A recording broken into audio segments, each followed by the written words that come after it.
నమస్కారం. ETV news కి స్వాగతం. ముందుగా ముఖ్యాంశాలు. మద్యం నూతన పాలసీ ప్రకటించిన ఏపీ సర్కార్. నిషేధం హామీని విస్మరించిన వైకాపా. ఓటడిగే అర్హత కోల్పోయిన జగన్. ప్రజల సొమ్ము దోచిపెడుతూ పార్టీ సేవ చేయిస్తున్న జగన్ ప్రభుత్వం.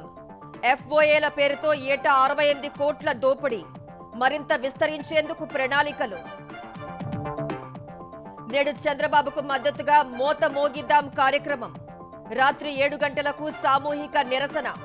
5 నిమిషాల పాటు శబ్దం చేయాలని తెలుగుదేశం పిలుపు. ప్రతిపక్షాల దిమ్మ తిరిగేలా మేనిఫెస్టో ఉంటుందన్న హరీష్ రావు. 30-40 స్థానాల్లో కాంగ్రెస్ కు పోటీ చేసేందుకు అభ్యర్థులే లేరని ఎద్దేవా. అధిష్టానాన్ని కలిసిన కాంగ్రెస్ తెలంగాణ బీసీ నేతలు. అధిక సీట్ల కోసం విజ్ఞప్తి. విజయంపై దృష్టి పెట్టాలని హైకమాండ్ ఉద్బోధ. పూర్తిగా అందుబాటులోకి రామగుండం ఎన్టీపీసీ తొలి దశ విద్యుత్ ప్లాంటు. అక్టోబర్ 3న జాతికి అంకితం చేయనున్న ప్రధాని. మరో 5 నెలల్లో రెండో కేంద్రం సిద్ధం. 2029 నుంచి జమిలి ఎన్నికల నిర్వహణకు కసరత్తు. అమలు చేసేందుకు కొత్త ఫార్ములా రూపొందిస్తున్న లా కమిషన్. వచ్చే ఏడాది వార్షిక పద్దును ఆమోదించేందుకు రిపబ్లికన్ల ససేమిరా. గడ్డు పరిస్థితుల్లో బైడెన్ సర్కార్.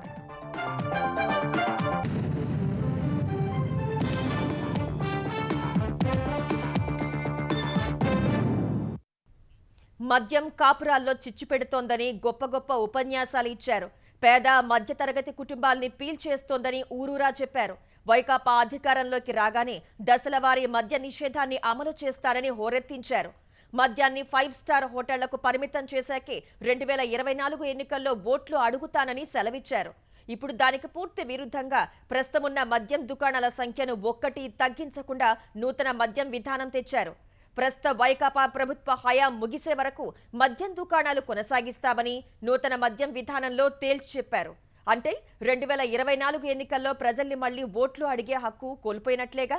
విలువలు, విశ్వసనీయత అంటూ గొప్పలు చెప్పే జగన్ ఓట్లు అడగకుండా మాట మీద నిలబడతారా, లేక యథావిధిగా నాలుక మడతేస్తారా అని ప్రజలు ప్రశ్నిస్తున్నారు. మన ప్రభుత్వంలో పూర్తిగా మద్యాన్ని నిషేధిస్తాం అని చెప్పి గట్టిగా కూడా చెప్తా ఉన్నాం. ఒక తాగాలనుకుంటే 5 స్టార్ హోటల్ తాగినా పర్వాలేదు, కానీ మిగిలిన చోట్ల ఎక్కడా కూడా మద్యాన్ని పూర్తిగా లేకుండా చేసేస్తామని చెప్పి కూడా గట్టిగా చెప్తా ఉన్నాం. చంద్రబాబు నాయుడు గారు కూడా గట్టిగా చెప్తా ఉన్నాం. చంద్రబాబు నాయుడు కూడా ముఖ్యమంత్రి స్థానంలో ఉన్నాడు. మొట్టమొదటి అవకాశం చంద్రబాబు నాయుడుగా ఇస్తా ఉన్నాం. తాను ఇవాళ అధికారంలో ఉన్నాడు, చెయ్యమని చెప్పి కొడతా ఉన్నాం. చూశారుగా జగనన్న ప్రచారం ఎలా ఉందో. జడలు విప్పిన మద్యభూతం బెల్టు తీస్తాడంట. ఇవి అన్న బైబుల్, ఖురాన్, భగవద్గీతగా భావించే మేనిఫెస్టోలో చెప్పిన మాటలు. మద్యపాన విషయం సంబంధించి నేను వెరీ క్లియర్గా చెప్పాను. గ్రాడ్యువల్గా చేస్తాం, ఫేస్డ్ మేనర్లో చేస్తాం, దానికి కట్టుబడున్నాం. నెక్స్ట్ ఎలక్షన్లకు 2024లో నేను ఓట్లు అడిగే సమయానికి మాత్రం ఖచ్చితంగా మద్యాన్ని 5 స్టార్ హోటల్స్ మాత్రమే పరిమితం చేస్తూ చేసిన తర్వాతనే ఓట్లు అడుగుతాను. అది మాత్రం ఖచ్చితంగా చెప్తా ఉన్నాను. మేనిఫెస్టోలో కూడా కరెక్ట్గా ఇదే చెప్పాను. అది ఒక ఖురాన్లా భావిస్తాను, ఒక బైబిల్లా భావిస్తాను, ఒక భగవద్గీతలా భావిస్తాను. ఎన్నికల్లో గెలిచిన తర్వాత ఢిల్లీలో నిర్వహించిన మీడియా సమావేశంలో జగన్ చెప్పిన ఆణిముత్యాలు ఇవి. గతంలో తాను చెప్పిన ఈ మాటలకు సీఎం జగన్ కట్టుబడితే 2024 సార్వత్రిక ఎన్నికల్లో ప్రజల్ని ఓట్లు అడగకూడదు. ఆ అర్హత ఆయన కోల్పోయారు. ఆ నైతిక హక్కు పోగొట్టుకున్నారు. ఎందుకంటే ఆయన హామీ ఇచ్చినట్లుగా 2024 ఎన్నికల నాటికి మద్యాన్ని 5 నక్షత్రాల హోటళ్లకు పరిమితం చేయట్లేదు. ఇక ఏ ముఖం పెట్టుకుని ఓట్లు అడగటానికి వెళ్తారు? సిపిఎస్, రాజధాని అమరావతి మొదలుకుని కీలకమైన ప్రతి హామీ విషయంలోనూ మాట తప్పటం, మడమ తిప్పటం అలవాటుగా చేసుకున్న జగన్ ఎన్నికల మేనిఫెస్టోలో పేర్కొన్న అత్యంత ప్రధానమైన హామీల్లో ఒకటైన దశలవారీ మద్య నిషేధం హామీకి మంగళం పాడేశారు. శుక్రవారం విడుదల చేసిన నూతన మద్యం విధానమే అందుకు నిదర్శనం.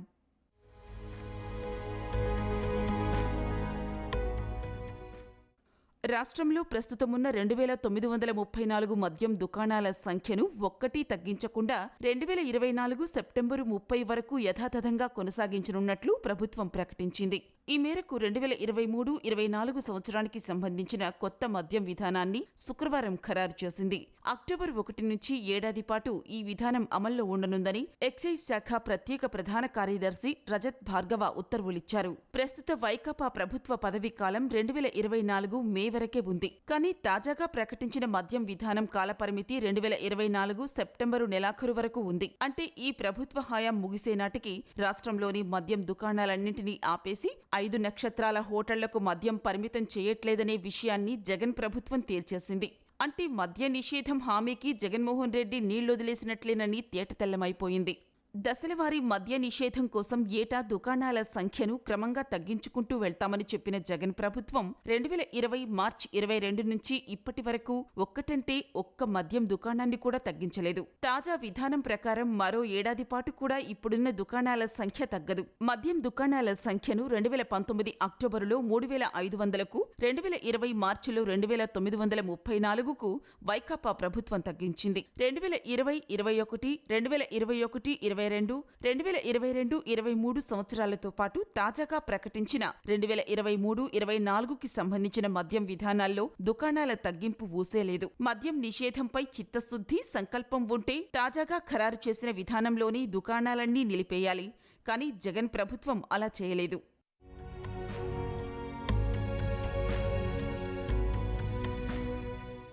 ప్రస్తుతమున్న మద్యం దుకాణాల సంఖ్య యథాతథంగా కొనసాగుతుందని ఓవైపు చెబుతున్న ప్రభుత్వం, మరోవైపు పర్యాటక కేంద్రాల్లో లిక్కర్ అవుట్లెట్లు, వాకిన్ షాప్ల ఏర్పాటుకు తాజా విధానంలో కూడా అనుమతిచ్చింది. అంటే అదనంగా మరిన్ని మద్యం దుకాణాలు ఏర్పాటుకు పచ్చజెండా ఊపింది. బేవరేజెస్ కార్పొరేషన్ అనుమతితో ఆంధ్రప్రదేశ్ పర్యాటకాభివృద్ధి సంస్థ వీటిని ఏర్పాటు చేసుకోవచ్చు. మద్య నిషేధమే ప్రభుత్వ లక్ష్యమైతే మరి వీటి ఏర్పాటుకు ఎందుకు అనుమతిస్తున్నట్లో ప్రభుత్వమే జవాబు చెప్పాలి. మద్యం వాకిన్ షాప్ల పేరిట మద్యాన్ని మరింత అందుబాటులోకి తీసుకొస్తోంది. అంతకు ముందులాగే ఈ ఏడాది కూడా ఎలైట్ షాపులు పెట్టుకోవటానికి అనుమతిచ్చింది. అయితే వీటితో కలిపిన మొత్తం దుకాణాల సంఖ్య 2934కు మించకూడదని పేర్కొంది. మరింత ఆదాయం రాబట్టుకోవటమే లక్ష్యంగా ఈ వాకిన్ షాపులకు మళ్లీ అనుమతిచ్చింది. రాష్ట్రంలోని మద్యం దుకాణాల్లో హోల్ గ్రాములతో కూడిన ట్రాక్ అండ్ ట్రేస్ విధానం అమలవుతుందని, అన్ని దుకాణాల్లోనూ డిజిటల్ పేమెంట్ల విధానాన్ని అమలు చేస్తామని ప్రభుత్వం కొత్త మద్య విధానంలో పేర్కొంది. ఇచ్చిన హామీని అమలు చేయకుండా ప్రజలను దారుణంగా మోసం చేసిన సీఎం జగన్ మాట నిలబెట్టుకోలేని తనలాంటి నాయకులు ఏం చేయాలో కూడా ఆయనే సెలవిచ్చారు. ఈ చెడిపోయిన ఈ రాజకీయ వ్యవస్థలోకి విశ్వసనీయత అన్న పదానికి అర్థం రావాలి. విలువలతో కూడిన రాజకీయాలు రావాలి. ఒక రాజకీయ నాయకుడు ఫలానిది చేస్తాను అని చెప్పి మైకు పట్టుకొని చెప్పి మేనిఫెస్టోలో అది పెట్టి ప్రజలను ఓటడిగి గెలిచి ఆ తర్వాత రాజకీయ నాయకుడు ఆ పనులు చేయకపోతే తన పదవికి తాను రాజీనామా చేసి ఇంటికి వెళ్ళిపోయే పరిస్థితి తీసుకొని రావాలి. అప్పుడే ఈ చెడిపోయిన ఈ రాజకీయ వ్యవస్థలోకి విశ్వసనీయత అన్న పదానికి అర్థం వస్తుంది. మరి ఇప్పుడు సీఎం పదవికి రాజీనామా చేసి ఇంటికెళ్లి కూర్చొని ఆయనే చెప్పిన విధంగా విశ్వసనీయతను నిలబెట్టుకుంటారో లేదో జగన్ సారే చెప్పాలి. వాలంటీర్లుగా వైకాపా కార్యకర్తలు సానుభూతి పరుల్ని నియమించుకుని ప్రజాధనంతో జీతాలు ఇస్తూ పార్టీ అవసరాలకు వాడుకుంటున్న ఆంధ్రప్రదేశ్ ప్రభుత్వం మరో అడుగు ముందుకేసింది. ఇప్పటికే వారికి శిక్షణ ఇచ్చేందుకు FOA పేరుతో ఏటా 68 కోట్ల దోపిడీ చేస్తున్న సర్కార్ ఇప్పుడు పట్టణ మౌలిక వస్తువుల కంపెనీలోనూ పార్టీ పని కోసం సిబ్బంది నియామకాలు చేపట్టనుంది. ఇందుకోసం నోటిఫికేషన్ను విడుదల చేసింది.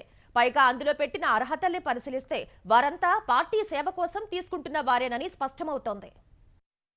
గ్రామ, వార్డు వాలంటీర్లకు శిక్షణ ఇచ్చేందుకు ఫీల్డ్ ఆపరేటింగ్ ఏజెన్సీని ఏర్పాటు చేశామన్న పేరుతో ఏటా 68 కోట్ల ప్రజాధనాన్ని దోచిపెడుతూ మండలానికో ఏజెంటును పెట్టుకుని పార్టీ పని చేయించుకుంటున్న జగన్ ప్రభుత్వం దాన్ని మరింత విస్తరిస్తోంది. ప్రజల సొమ్ముతో జీతాలిస్తూ పార్టీ ఎన్నికల పనులు చేయించుకునే కుట్రను మరింత విస్తృతం చేస్తోంది. Andhra Pradesh urban infrastructure asset management limited కంపెనీలో పలు పోస్టుల భర్తీకి ఇటీవల నోటిఫికేషన్ వెలువడింది. దానిలో టీం లీడర్, డేటా ఎనలిస్టు పోటీల్లో నియమితులయ్యేవారు చేయాల్సిన పనుల్ని, వారికి నిర్దేశించిన అర్హతల్ని చూస్తే జగన్ ప్రభుత్వం ఏ స్థాయిలో బరితెగించిందో అర్థమవుతుంది. టీం లీడర్ పోస్టుకు దరఖాస్తు చేసుకునే అభ్యర్థికి రాజకీయ విశ్లేషణ, ఎలక్షనీరింగ్ లో 8 ఏళ్ల అనుభవం ఉండాలని అందులో పేర్కొంది. ఎన్నికల ప్రక్రియపై అవగాహన, ఎన్నికల సంఘం నిబంధనలు, విధానాలపై పరిజ్ఞానం కూడా కావాలంది. ఆ పోస్టుకు ఎంపికైన వ్యక్తి డేటా ఎనలిస్ట్, మానవ వనరులు, ఎన్నికల మేనేజ్మెంట్, మార్కెటింగ్, పబ్లిసిటీ, అవేర్నెస్ విభాగాల్ని పర్యవేక్షించాలని ఆ ప్రకటనలో పేర్కొన్నారు. ఎన్నికల ప్రక్రియ, ప్రచారాల్ని పర్యవేక్షించడం, ఎన్నికల సమయంలో వివిధ జిల్లాల అధికారుల నుంచి వచ్చిన సమాచారాన్ని అవసరమైన వారికి చేరవేయడం లాంటివి ఆ వ్యక్తి చేయాలట. వివిధ మార్గాల నుంచి సమాచారం సేకరించి దాన్ని విశ్లేషించి దాని ఆధారంగా కీలక నిర్ణయాలు తీసుకోవడంలో విభాగాధిపతికి చేదోడు వాదోడుగా ఉండటం, ఆయన నిర్దేశించిన లక్ష్యాలకు అనుగుణంగా బృందాన్ని నడిపించటం టీం లీడర్ ప్రధాన విధిగా పేర్కొన్నారు. ఇక డేటా ఎనలిస్ట్ ఉద్యోగానికి దరఖాస్తు చేసుకునే వ్యక్తికి రాజకీయ, విధాన నిర్ణయాలు, ఎలక్షనీరింగ్ కి సంబంధించిన డేటా విశ్లేషణలో కనీసం 2 ఏళ్ల అనుభవం ఉండాలని తెలిపారు. ఎన్నికల సమయంలో వివిధ జిల్లాల నుంచి వచ్చిన సమాచారాన్ని టీం లీడర్కి చేరవేయడం, విశ్లేషించడం ప్రధాన పనిగా పేర్కొన్నారు. ఏపీయూఐఏఎంఎల్ అనేది పట్టణ మౌలిక వసతుల ప్రాజెక్టుల పెట్టుబడుల సమీకరణ, ప్రాజెక్టుల నిర్వహణ, పట్టణ, పారిశ్రామిక, సామాజిక, పర్యాటక రంగాల్లో మౌలిక వసతుల ప్రాజెక్టుల రూపకల్పన కోసం 2016లో ఏర్పాటు చేసిన కంపెనీ. దానిలో రాష్ట్ర ప్రభుత్వానికి 49%, IL&FS సంస్థకు 51% వాటాలున్నాయి. మౌలిక వసతుల ప్రాజెక్టులపై పనిచేసేందుకు ఏర్పాటైన కంపెనీలో టీం లీడర్ గా పనిచేసే వ్యక్తికి ఎన్నికల ప్రక్రియ, నిర్వహణ, ఎన్నికల సంఘం నిబంధనలపై అవగాహన, అనుభవం ఎందుకో అర్థం కాని పరిస్థితి. డేటా ఎనలిస్టుకు ఎన్నికల ప్రక్రియతో సంబంధమేంటో తెలియని పరిస్థితి. ఇదంతా చూస్తుంటే వైకాపా కోసం పనిచేస్తున్న ఏ ఐపాక్ సిబ్బందినో ఆ కంపెనీలో నియమించి వారికి ప్రజల సొమ్ముతో భారీగా జీతాలిస్తూ పార్టీ పని చేయించుకునే కుట్రకు జగన్ ప్రభుత్వం తెరతీసిందన్న అనుమానాలు వ్యక్తమవుతున్నాయి. గ్రామ, వార్డు వాలంటీర్లనే అధికార పార్టీ పనులకు, ప్రభుత్వానికి వేగుళ్లా పనిచేసేందుకు ఏర్పాటు చేసిన వ్యవస్థన్నది అందరికీ తెలిసిందే. వారంతా వైకాపా కార్యకర్తలేనని మంత్రులు, అధికార పార్టీ నాయకులే పలు సందర్భాల్లో బహిరంగంగా చెప్పారు. 2.33 లక్షల మంది వాలంటీర్లకు ఒక్కొక్కరికి నెలకు 5,000 గౌరవ భృతి, ఏటా అవార్డులు, సాక్షిపత్రిక కొనడానికి డబ్బులు ప్రజాధనంతో చెల్లిస్తూ ప్రభుత్వం ఏటా 100 కోట్లు దోచిపెడుతోంది. అది చాలదన్నట్టు వారికి శిక్షణిచ్చేందుకంటూ ఫీల్డ్ ఆపరేటింగ్ ఏజెన్సీ పేరుతో ప్రత్యేక వ్యవస్థను నెలకొల్పింది. రామ్ ఇన్ఫో లిమిటెడ్ అనే సంస్థను FOAగా నియమించి ఏటా సుమారు 68 కోట్ల ప్రజాధనాన్ని దానికి కట్టబెడుతోంది. FOA కింద రాష్ట్ర వ్యాప్తంగా 800 మంది పనిచేస్తున్నారు. మండలానికి ఒకరి చొప్పున నియమించారు. వారికి మండల స్థాయి అధికారులు పేరుతో హోదా కూడా కల్పించారు. మున్సిపాలిటీలు, నగరపాలక సంస్థల్లోనూ కొందరిని నియమించారు. జిల్లా స్థాయిలో పర్యవేక్షకులు ఉంటారు. వారెవరో, ఏ ప్రాతిపదికన నియమించారో ఎవరికీ తెలియదు. వారు ఏ అధికారిక రిపోర్టు చేస్తారో కూడా తెలియదు. వైకాపా కోసం ఎన్నికల వ్యూహాలు రూపొందించే ఐపాక్ సంస్థ సిబ్బందికే MLOల పేరుతో ఒక హోదా కల్పించి ప్రభుత్వ సొమ్ముతో వారికి జీతాలిస్తున్నారన్న సందేహాలున్నాయి. చంద్రబాబుకు మద్దతుగా ఆంధ్రప్రదేశ్ వ్యాప్తంగా జరిపే నిరసన కార్యక్రమానికి పార్టీ శ్రేణులు, ప్రజలు మద్దతు తెలపాలని తెలుగుదేశం పార్టీ కోరింది. ఇవాళ సాయంత్రం 7 గంటల నుంచి 5 నిమిషాల పాటు 5 కోట్ల మంది చేతులు కలిసేలా మోత మోగిద్దాం అంటూ నిరసన కార్యక్రమానికి పిలుపునిచ్చింది. ఆ సమయంలో ప్రజలు ఇంట్లో, రోడ్డుపై, కార్యాలయంలో, పని ప్రదేశంలో ఎక్కడుంటే అక్కడే కంచాలు మోగించడం, గంట కొట్టడం, విజిల్స్ వేయటం, వాహనాల హారన్లు మోగించడం ద్వారా చంద్రబాబుకు మద్దతు పలకాలని విజ్ఞప్తి చేసింది. ప్రజలు మౌనంగా ఉంటే అన్యాయం చెలరేగిపోతుందని తెలుగుదేశం గుర్తు చేసింది. సైకో ముందు మొరపెట్టుకుంటే ఫలితం ఉండదని, అధికార మత్తు వదిలేలా మోత మోగించాల్సిందేనని ప్రజలకు పిలుపునిచ్చింది. ఏదో ఒక రకంగా శబ్దం చేసి చంద్రబాబుకు మద్దతు తెలపాలని ప్రజలకు పిలుపునిచ్చింది. 5 కోట్ల రాష్ట్ర ప్రజల ఆగ్రహం ఎలా ఉంటుందో ప్యాలెస్ లో ఉన్న సైకో జగన్ కు వినపడేలా నిరసన తెలపాలని కోరింది. చంద్రబాబు అక్రమ అరెస్టుకు నిరసనగా ఏపీ వ్యాప్తంగా ఆగ్రహ జ్వాలలు రగులుతూనే ఉన్నాయి. బాబు కోసం మేము సైతం అంటూ తెలుగుదేశం నాయకులు, కార్యకర్తలు, అభిమానులు నిరసనలతో కదం తొక్కారు. శ్రీ సత్యసాయి జిల్లా రామగిరి మండలం పేరూరు జలాశయంలో తెలుగు యువత ఆధ్వర్యంలో జలదీక్ష చేపట్టారు. అనంతపురం కళ్యాణదుర్గంలో తెలుగు యువత, జన సైనికులు సంతకాలు సేకరించారు. ఉరవకొండ మండలం లత్తవరంలో హంద్రినీవా కాల్వలో జలదీక్ష చేశారు. నెల్లూరు జిల్లా చేర్జర్లలో మాజీ మంత్రి సోమిరెడ్డి చంద్రమోహన్ రెడ్డి ఆధ్వర్యంలో మహిళలు భారీ ర్యాలీ చేయగా ఎమ్మెల్యే ఆనం రామనారాయణ రెడ్డి పాల్గొన్నారు. నెల్లూరులో కాగడాల ర్యాలీ చేపట్టారు. ప్రకాశం జిల్లా కనిగిరి ఆర్టీసీ డిపోలో మహిళలు కరపత్రాలు పంపిణీ చేశారు. గుంటూరు జిల్లా తుళ్లూరులో అమరావతి రైతులు కొవ్వొత్తులు, కాగడాల ర్యాలీ చేపట్టారు. చిలకలూరిపేట మున్సిపల్ కౌన్సిల్ సమావేశంలో తెలుగుదేశం కౌన్సిలర్లు ఆందోళనకు దిగారు. తూగో జిల్లా అనపర్తి మండలం కుతుకులూరు దుర్గమ్మ తల్లి ఆలయంలో ప్రత్యేక పూజలు నిర్వహించారు. అనకాపల్లి జిల్లాలో ఓ యువకుడు పాయకరావుపేట సమీపంలోని కొండపై ఉన్న యేసుప్రభు శిలువ వద్దకు మోకాళ్లపై నడిచారు. నాతవరంలో ముస్లింల ఆధ్వర్యంలో రిలే దీక్ష చేపట్టారు. చంద్రబాబు అరెస్టుతో విజయనగరం జిల్లా గంట్యాడ మండలం రామవరంలో ఓ వృద్ధురాలు కన్నీటి పర్యంతమైంది. చంద్రబాబు బయటకు వచ్చేలా చూడండంటూ తమలాంటి పేదలకు ఆయనే ఆధారమని తెలుగుదేశం నేతల ముందు బోరుమందే. బాబుతో నేను సైతం కార్యక్రమంలో భాగంగా రాష్ట్రమంతటా ఇంటింటికి వెళ్లి చంద్రబాబు అక్రమ అరెస్టును నేతలు ప్రజలకు వివరిస్తున్నారు. ఇందులో భాగంగా రామవరంలో తెలుగుదేశం నేతలు పర్యటిస్తుండగా సత్యవతి అనే వృద్ధురాలు కన్నీళ్లు పెట్టుకుంటూ కనిపించింది. త్వరలోనే కడిగిన ముత్యంలా చంద్రబాబు బయటకు వస్తారని టీడీపీ భరోసా ఇచ్చింది. నువ్వు చెప్పు మాట్లాడు. ఏం చేశారు ఏం మాట్లాడు పేదవాళ్ళు చూసారు అందరికీ ఆధారం పెట్టాడు. పెట్టినోడు ఆయన తండ్రి ఆయన వచ్చినట్టు చేయండి. వస్తారమ్మా, కడిగిన ముత్యంలాగా వస్తాడు. కడిగిన ముత్యంలాగా వస్తాడు తల్లి. పర్వాలేదు, ధైర్యంగా ఉండండి మీరు. చంద్రబాబుని నంద్యాలలో సిఐడి పోలీసులు అరెస్ట్ చేసిన చోటే నేడు తెలుగుదేశం రాజకీయ కార్యాచరణ కమిటీ సమావేశం నిర్వహించనున్నారు. చంద్రబాబు అరెస్టు, ప్రభుత్వం పెడుతున్న అక్రమ కేసుల నేపథ్యంలో చేపట్టాల్సిన భవిష్యత్ కార్యాచరణపై భేటీలో చర్చించనున్నారు. పీఎస్సీ ఏర్పాటైన తర్వాత జరగనున్న రెండో సమావేశం ఇదే. లోకేష్ ఢిల్లీ నుంచే వీడియో కాన్ఫరెన్స్ విధానంలో సమావేశంలో పాల్గొంటారు. అక్టోబర్ 2 నుంచి నిరసనలు ఉధృతం చేయడంతో పాటు తెలుగుదేశం జనసేనతో కలిసి ఎలా ముందుకు వెళ్లాలి అనే విషయంపై కీలక నిర్ణయాలు తీసుకుంటామని అచ్చెన్నాయుడు తెలిపారు. జనసేన తెలుగుదేశం పార్టీ కలిసి ఫీల్డ్లో ఏ విధంగా పనిచేయాలి అనే ఉద్దేశంతో ఏర్పాటు చేశాం. మా అధ్యక్షుల వారిని ఎక్కడైతే అరెస్ట్ చేశారో ఆ ప్రాంతంలో సమావేశాన్ని ఏర్పాటు చేసుకున్నాం. ఆ సమావేశంలో కీలకమైనటువంటి నిర్ణయాలు తీసుకోబోతున్నాం. ఈరోజు రాష్ట్రంలో జరుగుతున్నటువంటి పరిణామాలు చూస్తే ముఖ్యమంత్రి జగన్మోహన్ రెడ్డి ఒక సైకోలా పనిచేస్తున్నాడు. ఒక మతి స్థిమితం లేనటువంటి వ్యక్తిగా పనిచేస్తున్నాడు. అసలు చంద్రబాబు నాయుడికి ఈ కేసుకి ఏమైనా సంబంధం ఉందా అని చెప్పి అడిగితే దాని మీద ఒక్కరు కూడా సమాధానం చెప్పడం లేదు. ఇతర రాష్ట్రాల అభివృద్ధి అజెండాగా వైకాపా ప్రభుత్వం ఎందుకు పనిచేస్తోందని నారా లోకేష్ సతీమణి నారా బ్రాహ్మణి నిలదీశారు. సులభతర వ్యాపారం, నైపుణ్యాభివృద్ధి రంగాల్లో ఏపీని చంద్రబాబు అగ్రస్థానంలో నిలిపి అందరూ గర్వపడేలా చేశారని ఆమె గుర్తు చేశారు. ఇప్పుడు అమర్ రాజా నుంచి లులు వరకు ఎన్నో పరిశ్రమలు ఆంధ్రప్రదేశ్ నుంచి తెలంగాణకు తరలిపోయాయన్నారు. పుష్ అవుట్ పుల్ ఇన్ తరహాలో పెట్టుబడిదారుల్ని ఏపీ ప్రభుత్వం తరిమేస్తే తెలంగాణ లాక్కుంటోందని, దీని వెనుక ఆంతర్యం ఏంటని ప్రశ్నించారు. తెలంగాణ ఎన్నికల ముంగిట కొత్త పథకాలకు తెరలేపి భారాస నాటకాలాడుతోందని సీఎల్పీ నేత మల్లు భట్టి విక్రమార్క విమర్శించారు. అబద్ధపు ప్రచారాలతో మోసగించడానికి చూస్తున్న కల్వకుంట్ల కుటుంబాన్ని ప్రజలు నమ్మే స్థితిలో లేరని ధ్వజమెత్తారు. కాంగ్రెస్ ప్రకటించిన 6 గ్యారంటీ పథకాలకు ప్రజల్లో వస్తున్న ఆదరణను కారు పార్టీ జీర్ణించుకోలేకపోతోందని మండిపడ్డారు. అక్టోబర్ 1, 2 వారంలో అభ్యర్థుల ప్రకటన ఉంటుందని భట్టి విక్రమార్క వివరించారు. టికెట్ల కేటాయింపులో కాంగ్రెస్ కు నిర్దిష్టమైన విధానం ఉందన్న భట్టి భావ సారూప్య పార్టీలతో కలిసి పనిచేస్తామని వెల్లడించారు. వామపక్షాలతో పొత్తులపై చర్చలు జరుగుతున్నాయని బీఎస్పీ అధ్యక్షుడు ఆర్ఎస్ ప్రవీణ్ కుమార్ ను సైతం సంప్రదించినట్లు తెలిపారు. పేద మహిళకి ప్రతి నెల 2500 వస్తుందా లేదనేది ముఖ్యమైనది. పేద మహిళకి గ్యాస్ సిలిండర్ 500కి వస్తుందా లేదనేది ముఖ్యమైనది. ప్రతి పేద బిడ్డ, మధ్యతరగతి కుటుంబం ఇంటర్నేషనల్ స్కూల్లో చదువుకుంటా లేదనేది ముఖ్యమైనది.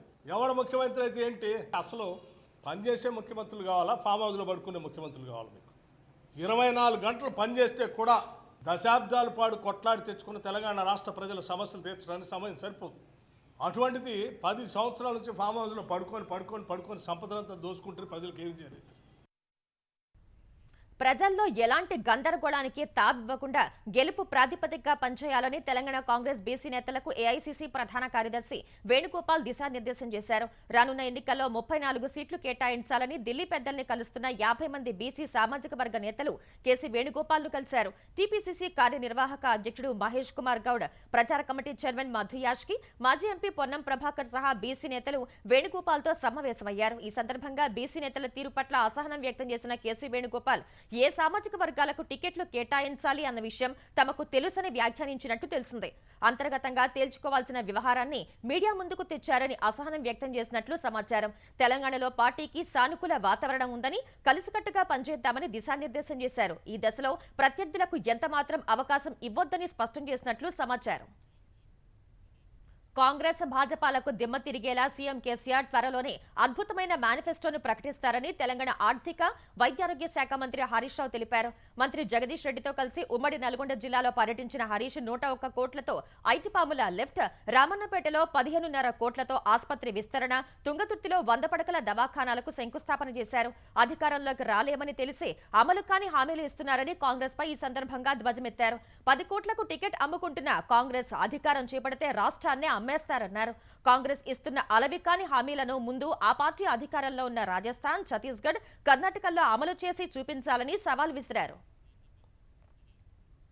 తెలంగాణ రాష్ట్ర అవసరాల కోసం ప్రత్యేకంగా నిర్మించిన ఎన్టీపీసీ విద్యుత్ కేంద్రం తొలి దశ పూర్తిగా సిద్ధమైంది. విభజన చట్టం ప్రకారం తెలంగాణకు 1600 మెగావాట్ల సామర్థ్యం ఉన్న విద్యుత్ ప్లాంట్ నిర్మించాల్సి ఉండగా తొలి దశలో 800 మెగావాట్ల సామర్థ్యం కల యూనిట్ ఏర్పాటైంది. అక్టోబర్ 3న నిజామాబాద్ పర్యటనలో ప్రధాని మోదీ వర్చువల్ గా ప్రారంభించి జాతికి అంకితం చేశారు. ఈ యూనిట్ ను 2023 మార్చి 24న సింక్రొనైజ్ చేసిన తర్వాత వాణిజ్య ఉత్పత్తిలోకి తీసుకోవడానికి 6 నెలలు పట్టింది. గురువారం అర్ధరాత్రి 12 గంటల నుంచి పవర్ గ్రిడ్ కు అనుసంధానం చేశారు. ఈ కేంద్రం నుంచి 85% విద్యుత్ రాష్ట్రానికే సరఫరా చేయనున్నారు. మరో 5 నెలల్లో రెండో కేంద్రం అందుబాటులోకి రానుంది. 2023-24 ఆర్థిక సంవత్సరంలో ఆగస్టు నెలాఖరు వరకు తెలంగాణ ప్రభుత్వానికి 72,933 కోట్ల రూపాయల రెవెన్యూ రాబడి వచ్చింది. పన్నుల రూపంలో మొదటి 5 నెలల్లో 55,441 కోట్ల రూపాయలు సమకూరాయి. జీఎస్టీ ద్వారా 18,754, స్టాంపులు రిజిస్ట్రేషన్ల ద్వారా 5,852, అమ్మకం పన్ను ద్వారా 12,386 కోట్ల రూపాయలు ఖజానాకు వచ్చాయి. ఎక్సైజ్ పన్నుల రూపంలో 10,149, కేంద్ర పన్నుల్లో రాష్ట్ర వాటాగా 5,064, ఇతర పన్నుల రూపంలో 3,234 కోట్లు వచ్చాయి. 2023-24లో ఆగస్టు నెలలో అత్యధికంగా 12,729 కోట్ల పన్నుల ద్వారా సమకూరాయి. ఆగస్టులోనే 12,666 కోట్ల పన్నేతర ఆదాయం సమకూరింది. హైదరాబాద్ ఓఆర్ఆర్ లీజ్, మద్యం దరఖాస్తులు, భూముల అమ్మకపు నిధుల రాకతో ఆ మొత్తం భారీగా పెరిగింది. ఆగస్టు నెలాఖరు వరకు ప్రభుత్వం 26,158 కోట్ల రుణం తీసుకుంది. అన్ని రకాలుగా ఖజానాకు 99,104 కోట్లు వచ్చాయి. ఆగస్టు నెలాఖరు వరకు ప్రభుత్వం 95,081 కోట్ల రూపాయలు ఖర్చు చేసింది. తెలంగాణ శ్రీశ్రీగా అభిమానులు పిలుచుకునే కవి దివంగత అలిశెట్టి ప్రభాకర్ కుటుంబానికి సర్కార్ అండగా నిలిచింది. తన కవిత్వంతో నిర్భాగ్యుల గొంతుకగా నిలిచిన అలిశెట్టి భార్యకు హైదరాబాద్ జియాగూడలో 2 పడక గదుల ఇల్లు కేటాయించింది. దారి తప్పిన సామాజిక పోకడల్ని పదునైన పదాలు, సునిశిత వ్యంగ్యంతో అలిశెట్టి ప్రభాకర్ సరిదిద్దే ప్రయత్నం చేశారు. అలిశెట్టి ప్రభాకర్ భార్య భాగ్యమ్మ అనారోగ్యంతో బాధపడుతున్న విషయం తెలుసుకున్న సీఎం కేసీఆర్ సాయం అందేలా చర్యలు తీసుకోవాలని మంత్రి కేటీఆర్ కు ఆదేశించారు. ఇంటిని కేటాయించినందుకు అలిశెట్టి ప్రభాకర్ కుటుంబ సభ్యులు ముఖ్యమంత్రి కేసీఆర్, మంత్రి కేటీఆర్ కు కృతజ్ఞతలు తెలిపారు. సార్వత్రిక ఎన్నికలు సమీపిస్తున్న వేళ జమిలీ ఎన్నికలపై తీవ్ర చర్చ జరుగుతోంది. లోక్సభతో పాటు అన్ని రాష్ట్రాల అసెంబ్లీలకు ఏకకాలంలో ఎన్నికలు నిర్వహించడం 2024లో సాధ్యం కాదని అభిప్రాయపడుతున్న లా కమిషన్ 2029 నుంచి దీనిని అమలు చేసేందుకు ఓ కొత్త ఫార్ములా రూపొందిస్తున్నట్లు తెలిసింది. దేశవ్యాప్తంగా ఒకే దేశం ఒకే ఎన్నిక అంశంపై చర్చ నడుస్తున్న క్రమంలో ఆసక్తికర సమాచారం తెలిసింది. 2024లో ఏకకాల ఎన్నికల నిర్వహణ సాధ్యపడదని లా కమిషన్ అభిప్రాయపడుతుందని విశ్వసనీయ వర్గాలు తెలిపాయి. లోక్సభ, అన్ని రాష్ట్రాల అసెంబ్లీలకు ఒకేసారి ఎన్నికల నిర్వహణకు సంబంధించి లా కమిషన్ నివేదిక వివిధ కారణాల వల్ల ఇంకా సిద్ధం కాలేదని స్పష్టమైంది. అయితే 2029లో జమిలీ ఎన్నికను సాధ్యం చేసేందుకు గాను శాసనసభల గడువులను సర్దుబాటు చేయడానికి సంబంధించి జస్టిస్ రితురాజ్ అవస్థి నేతృత్వంలోని ప్రస్తుత లా కమిషన్ కొన్ని సూచనలు చేసే అవకాశముంది. స్థానిక సంస్థల ఎన్నికలను జత చేయాల్సి వస్తే తొలి దశలో లోక్సభ, అసెంబ్లీలకు ఏకకాలంలో ఎన్నికలు నిర్వహించాలని, రెండో దశలో స్థానిక సంస్థల ఎన్నికలు జరపాలని సూచించే అవకాశముంది. ఈ 2 దశల్లోనూ ఒకే ఏడాదిలోనే నిర్వహించాలని నిర్దేశించవచ్చు. దేశంలోని వివిధ వాతావరణ పరిస్థితులు, ఆచరణాత్మక సమస్యలను దృష్టిలో ఉంచుకొని ఈ విధమైన సూచనను లా కమిషన్ చేయవచ్చని విశ్వసనీయ వర్గాల సమాచారం. ప్రభుత్వం ఈ సూచనలకు అంగీకరిస్తే 3 అంచెల ఎన్నికలకు సరిపోయేలా ఉమ్మడి ఓటర్ల జాబితా రూపొందించడానికి గాను లా కమిషన్ విధి విధానాలను రూపొందిస్తోంది. ఉమ్మడి ఓటర్ల జాబితా వల్ల ఖర్చు తగ్గడంతో పాటు ఒకే రకమైన పని కోసం మళ్లీ మానవ వనరులను వినియోగించాల్సిన అవసరం కేంద్ర రాష్ట్రాల ఎన్నికల కమిషన్లకు తప్పుతుంది. ఉజ్జయినిలో చిన్నారిపై అత్యాచారం జరిగిన తర్వాత ఆ బాలిక సహాయం కోసం 8 కిలోమీటర్ల నొప్పితో ఏడుస్తూ నడుచుకుంటూ వెళ్లిన ఘటనలో సాయం చేయని వారిపై కేసులు పెట్టాలని మధ్యప్రదేశ్ పోలీసులు నిర్ణయించారు. ఓ ఆటో డ్రైవర్ ఘటనను చూసి కూడా పోలీసులకు సమాచారం ఇవ్వలేదని గుర్తించారు. పిల్లలపై లైంగిక వేధింపుల చట్టం కింద కేసు నమోదు చేయాలని నిశ్చయించినట్లు సమాచారం.